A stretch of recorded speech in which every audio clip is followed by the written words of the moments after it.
বাটি ইসলাম না করো জানো নি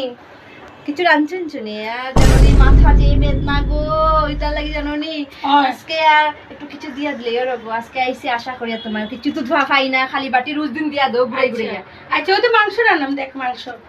বানাইলাম মাংস বানাইছো ওই এই যে মাংস বানাইলাম এই যে মাংস বানাইলাম যে সুন্দর কালার হইছে মাংস ওই তো দিমনে এক বাটি তুই তো রোজ রোজ রোজ দেখি খালি বাটি আমার নিয়ে আসে বাটি ছোট একটা বাটি আনছি এক কড়াই মাংস তোমাকে খাই তো এক লাখ তুই সব সময় একটা বাটি নিয়ে যাস আবার ঘুরাতে দেস না খালি কষ্ট তরকারি দিতে আমি সব নিয়ে নিয়ে বাটিগুলো জমাবে না ওইও না মানুষে শুনবো আমার সাথে তুই বাটিটা নিয়ে গেছিস আজকে তো এটা আমার ঘরের বাটি হ্যাঁ আরে আমার বাটি রয়েছে ঘর থেকে কিটা মাত্র তোমার আরে বাবা বেটি নিয়ে নিয়ে খালি আমার বাটি উঠিগুলো জমায় আস্তে শুনবো মানুষে কিন্তু চিন্তা রোজ করতে নেই আমি রান্ধি না আস্তে কথা কইও না এই বাটি একটু দিয়া দিয়াছো কড়াই বড় না না আমি এই বাটি দিব এই ছোট বাটি দিব না না এটা হইতো না আমার পেট বড় রকম ওজন হইতো আরে বাবা বেটি দিকে মাংস খাইতে হই লাগে না যে বসে কড়াই মাংস গো